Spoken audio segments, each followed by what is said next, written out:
മനുഷ്യരെ മുഴുവനെ ഞാൻ സൃഷ്ടിച്ചത് അവനെ ഇബാദത്ത് ചെയ്യാൻ വേണ്ടിയാണെന്നാണ് അല്ലാഹ് പറഞ്ഞത്. ഒരു സൂഫി വര്യം പറയുന്നു, അല്ലാഹു സുബ്ഹാനഹു വ തആല ഇബാദത്ത് ചെയ്യാൻ വേണ്ടി മാത്രമാണ് മനുഷ്യരെ സൃഷ്ടിച്ചതെങ്കിൽ അല്ലാഹുവിനെ മനുഷ്യരെ സൃഷ്ടിക്കേണ്ട കാര്യമുണ്ടായിരുന്നില്ല.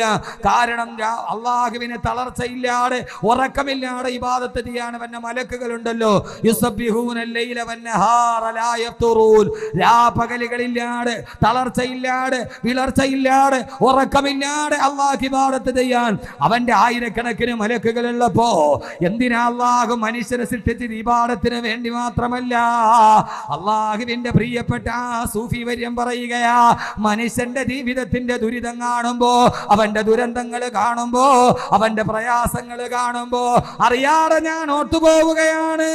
ഇങ്ങനെ ജീവിതത്തിന്റെ പ്രയാസങ്ങൾ അനുഭവിക്കാൻ വേണ്ടിയാണോ, കരയാൻ വേണ്ടിയാണ് മനുഷ്യരെ അല്ലാഹു സൃഷ്ടിച്ചതെന്ന് കരയാൻ വേണ്ടി മാത്രമാണോ?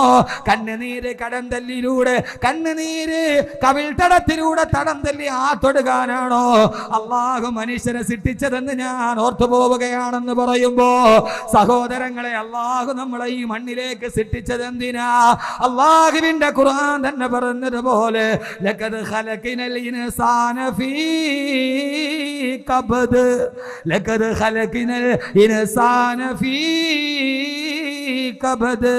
അല്ലാഹു തന്നെ പറയുകയാ, ഈ മാനവരാശി സൃഷ്ടിച്ച് സംഹരിച്ച് പരിപാലിച്ചു പോകുന്ന, നമുക്ക് സമ്പത്ത് നൽകുന്ന, നമുക്ക് ആരോഗ്യം നൽകുന്ന, നമുക്ക് പണം നൽകുന്ന, നമുക്ക് രോഗങ്ങൾ നൽകുന്ന, നമുക്ക് കടബാധ്യതകൾ നൽകുന്ന, ഒരു മനുഷ്യ മനസ്സിന്റെ സങ്കടത്തിന്റെ വേലിയേറ്റമറിയുന്ന ഈ പച്ചമണ്ണിൽ നിന്ന് മനുഷ്യനെ സൃഷ്ടിച്ച തമ്പുരാൻ തന്നെ പറയുകയാണ്, ലഖദ് ഖലഖനൽ ഇൻസാന ഫീ കബദ്.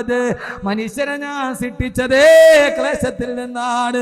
ദുഃഖമേ മനുഷ്യന്, പ്രയാസമേ മനുഷ്യന്, ആകുലതകളെ മനുഷ്യന്, വ്യാകുലതകളെ മനുഷ്യന്, ആദികളെ മനുഷ്യന്, വ്യാധികളെ മനുഷ്യന്, വ്യതകളെ ശ്രദ്ധകളെ മനുഷ്യനാക്കി പടച്ചതാണോ? എന്റെ പ്രിയപ്പെട്ട കാസർഗോഡ് ജില്ലക്കാരോട് ഞാൻ ഒരൊറ്റ നിമിഷം നിങ്ങളോട് ഓർത്തുപോവുകയാണ് സഹോദരങ്ങളെ. പലപ്പോഴും കേരളത്തിന്റെ അങ്ങോളം ഇങ്ങോളം ഞാൻ പറയുമ്പോ സ്നേഹം കൊണ്ട് എന്നെ വല്ലാതെ വീർപ്പ് മുട്ടിച്ചു പോയ, സ്നേഹത്തോടെ രണ്ട് കൈയും നീട്ടി സ്വീകരിച്ച കാസർഗോഡുകാരെ കുറിച്ച് കേരളത്തിന്റെ അങ്ങോളം ഇങ്ങോളം ഞാൻ പറയാറുണ്ട്. എല്ലാ സദസ്സിലും ഞാൻ നിങ്ങൾക്ക് വേണ്ടി ദുആ ചെയ്യാറുണ്ട്. നിങ്ങളെ ഒരു കൂടപ്പിറപ്പിനെ പോലെ, നിങ്ങളുടെ ഒരു സഹോദരനെ പോലെ. സഹോദരങ്ങളെ, ഞാനത് മറന്നു പോയിട്ടില്ല.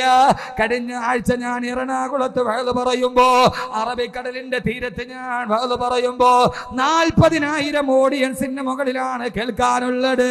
അവിടെ വെച്ച് ഞാൻ പറഞ്ഞപ്പോ കാസർഗോഡുകാരെ കുറിച്ച് പറഞ്ഞ് ഞാൻ പറഞ്ഞു, കാസർഗോഡ് ചെല്ലുമ്പോ എന്റെ കയ്യിൽ 6,666 രൂപയായി സ്വർണങ്ങളായി തരുന്ന എത്രയോ കാസർഗോഡ് നിവാസികൾ, സ്നേഹം കൊണ്ട് എന്നെ വീർപ്പ് മുട്ടിച്ചവർ. അല്ലാഹുവേ, നീ അവർക്ക് കരുണ ചെയ്യണേ, അവരുടെ സമ്പത്ത് നീ നിലനിർത്തി കൊടുക്കണേ, അവരുടെ പ്രയാസങ്ങൾ മാറ്റണേ. എറണാകുളം ജില്ലയിൽ 40,000 ആളുകളുടെ മുമ്പിൽ ദുആ ചെയ്യുമ്പോ, പ്രസംഗം കഴിഞ്ഞിറങ്ങുമ്പോ എന്റെ അടുക്കലേക്ക് വന്നിട്ട് ഒരാൾ കരഞ്ഞുകൊണ്ടൊരു ചെറുപ്പക്കാരൻ പറഞ്ഞു, ഉസ്താദേ, ഞാൻ കാസർഗോഡുകാരനാ, ഇവിടെ ഒരു ചികിത്സക്ക് വന്നു ഉസ്താദിന്റെ വഅദ് കേൾക്കാൻ വന്നടാ. സഹോദരങ്ങളെ, ഞാൻ പറയാനുള്ള കാരണം പലപ്പോഴും ഞാൻ പറയാറുണ്ട്, അല്ലാഹു സമ്പത്ത് കൊടുത്ത് അനുഗ്രഹിച്ച നാടാ കാസർഗോഡ്.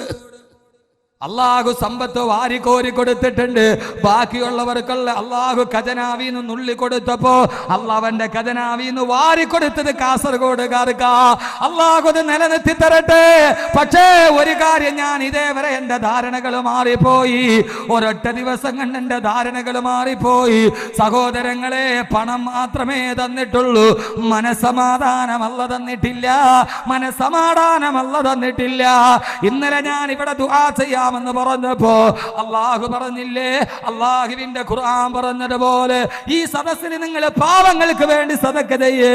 അല്ലാഹു സുബ്ഹാനഹു വ തആല ഈ സദസ്സിന് 19 വർഷമായി സന്താന സൗഭാഗ്യമില്ലാത്തവർ സഹോദരങ്ങളെ, സർവ്വ ഡോക്ടർമാരും കൈയൊടിഞ്ഞ രോഗം പോലും മാറിയിട്ടുണ്ടെന്ന് പറഞ്ഞപ്പോ ഇന്ന് എന്നെ കാണാൻ വേണ്ടി വന്ന് നേരിട്ട് ദുആ ചെയ്യാൻ പറഞ്ഞവർ കണ്ണിലൂടെ ഒലിച്ചിറങ്ങുന്ന കണ്ണുനീര് കണ്ടപ്പോ സഹോദരങ്ങളെ, പണം മാത്രം മാത്രമേ കയ്യിലുള്ളൂ. 1000 പരീക്ഷണങ്ങളുടെ കനൽപഥങ്ങളിലൂടെ നടന്നു പോവുകയാണ്.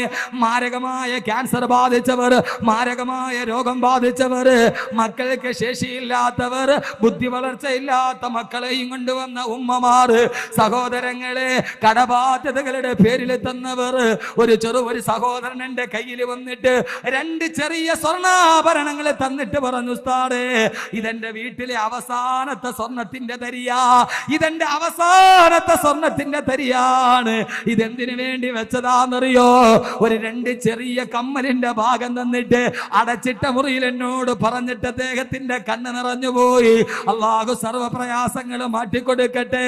ഉസ്താദേ ഇത് വിട്ടിട്ട് എന്റെ മോളുടെ ഫീസ് അടക്കാൻ വേണ്ടി വെച്ചിരുന്നതാണ്. പക്ഷേ ഭാര്യ സമ്മതിച്ചില്ല.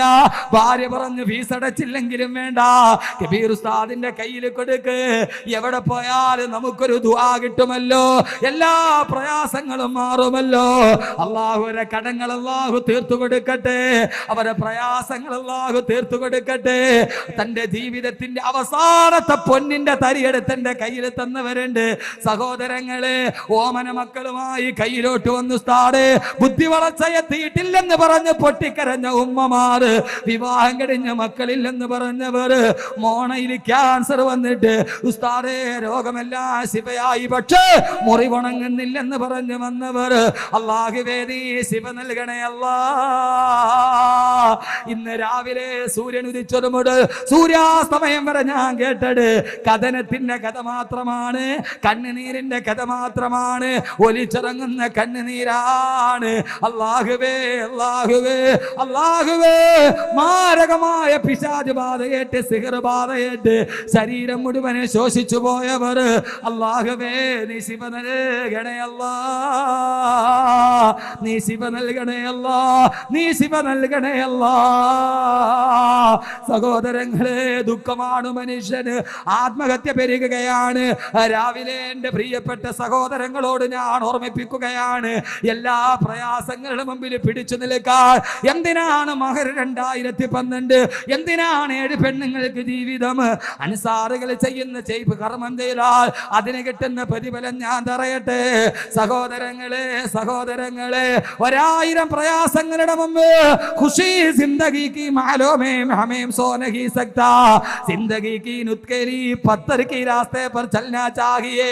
മഹാനായ ഉറുദു കവി പറഞ്ഞതുപോലെ ജീവിതം സുഖങ്ങളുടെ പട്ടുമെത്തയല്ല, ഈ ജീവിതം സുഖത്തോടെ കിടന്നിറങ്ങാൻ പറ്റിയതല്ല. ജിന്ദഗി കി നുക്കേലി പത്തർ കി രാസ്തേ പർ ചൽനാ ചാഹിയേ, ജീവിതത്തിന്റെ കല്ലും മുള്ളും നിറഞ്ഞ ഇടവഴിയിലൂടെ സഞ്ചരിക്കാൻ കഴിയണം. സഹോദരങ്ങളെ തളരരുതേ, സഹോദരങ്ങളെ പതറരുതേ. എന്തിനാ പതറുന്നത്? എന്തിനാ? മാരകമായ രോഗത്തെ കുറിച്ച് ആവലാടി പറഞ്ഞവരോട്, പ്രയാസങ്ങൾ പറഞ്ഞവരോട് എന്തിനാ പതറുന്നത്? എന്തിനാ? കാന്താകെ ദിൽ തേര അന്തേസ തൂഫാൻ സഖ്യാ നഹുദാ തൂ കശ്തി ബി തൂ ബഹർ ബി തൂ സാഹിൽ ബി തൂ ആഹി കിസ്കി ദസ്തു തൂ ആവാദ് रहती है तुझे राग तो रहबर भी तो रहरो भी तो മനസ്സിൽ भी तो കാന്താകെ. എന്തിനാണ് മോനെ ഹൃദയം പതറുന്നത്? എന്തിനാ? എന്തിനാ കാല് തളരുന്നത്? എന്തിനാ? കാല് തളരരുത്, ഹൃദയം പതറരുത്, കണ്ണ് നിറയരുത്, കൽബ് പിടയരുത്. നഹുദാതു നിനക്കൊരല്ലാഹുവില്ലയോ? നഹുദാതു നിനക്കൊരല്ലാഹുവില്ലയോ? അയ്യൂബ് നബിയുടെ മാരക രോഗത്തിന് വെറും പച്ചവെള്ളം കൊണ്ട് ശിഫ കൊടുത്ത തമ്പുരാണ്.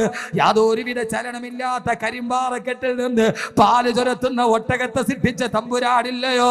റൊട്ടി കച്ചവടക്കാരന്റെ അടുപ്പിൽ നിന്ന് വെള്ളച്ചാട്ടം ഉണ്ടാക്കിയ, ആകാശത്ത് നിന്ന് ഭക്ഷണത്തളിക ഇറക്കി കൊടുത്ത, അബൂ ഖുബൈസ് പർവ്വതത്തിന്റെ മറുഭാഗത്ത് നിൽക്കുന്ന ചന്ദ്രഗോളത്തെ പിളർത്താൻ കഴിവുള്ള നിന്റെ തമ്പുരാനില്ലയോ? അതുകൊണ്ട് സഹോദരങ്ങളെ, ഇവിടെ ഒരുമിച്ച് കൂടിയവരോട് നെഞ്ചിന്റെ ഉള്ളിലേക്കൊന്ന് തിരിഞ്ഞു നോക്കുക. ഈ കാണുന്ന മുഖവും, ഈ കാണുന്ന വടിവത്ത ജുബ്ബയും, ഈ കാണുന്ന വടിവത്ത ഉടുപ്പും, മുഖത്തെ സങ്കടം മറക്കാനുള്ള വെറും ഒരു മൂടുപടമാണ്. സഹോദരങ്ങളെ, ഈ മുഖത്തെ പുഞ്ചിരി അവന്റെ ഹൃദയത്തിന്റെ വേദന മറയ്ക്കാനുള്ള മൂടുപടമാണ്. ഈ കാണുന്ന ഈ കോട്ടുണ്ടല്ലോ, അത് എന്റെ ശരീരത്തിന്റെ, എന്റെ ഹൃദയത്തിന്റെ ഉള്ളിലെ വേദന മറക്കാനുള്ള വെറും ഒരു ആവരണം മാത്രമാണ്. അതിന്റെ ഉള്ളിൽ പ്രയാസങ്ങൾ, കടബാധ്യതകൾ. എന്റെ പ്രിയപ്പെട്ട സഹോദരങ്ങളോട് ഞാൻ ചോദിക്കട്ടെ, അല്ലാഹുവിന്റെ ഏറ്റവും വലിയ ഖുർആനല്ലേ പറഞ്ഞത്, മനുഷ്യനെ ഞാൻ സൃഷ്ടിച്ചതേ ക്ലേശത്തിൽ നിന്നാണ്. ക്ലേശമേ മനുഷ്യന്